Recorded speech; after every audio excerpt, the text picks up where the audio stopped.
বনের মধ্যে ঘুরছিল এক ক্ষুধার্ত নেকড়ে। হঠাৎ দেখতে পেল একটা ভেড়া তার দিকে আসছে। মনে হয় সে দল থেকে হারিয়ে গেছে। নেকড়ের ইচ্ছে হলো মহত্ব দেখানোর। ভেড়াটার উপর হামলা না চালিয়ে সে চাইলেও কিছু যুক্তি দিয়ে সেটাকে বুঝিয়ে দিতে হবে যে ভেড়া খাওয়া নেকড়ের অধিকারের মধ্যেই পড়ে। সে ভেড়াটাকে বলল, এই যে ভেড়া সাহেব, গত বছর আপনি আমাকে খুব অপমান করেছিলেন। ভেড়াটা ভ্যা করে কেঁদে ফেলল, কিন্তু আমার তো গত বছর জন্মই হয়নি। নেকড়ে তখন বলল, হতে পারে, কিন্তু আমার মাঠের ঘাস তো খাও তুমি, এটা অপরাধ।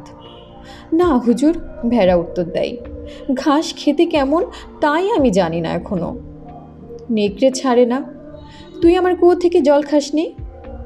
না না, আর্তনাদ করে ওঠে ভেড়াটা, আমি এখনো এক ফোঁটা পানিও মুখে দিইনি, আমি তো এখনো শুধু মার দুধ খাই।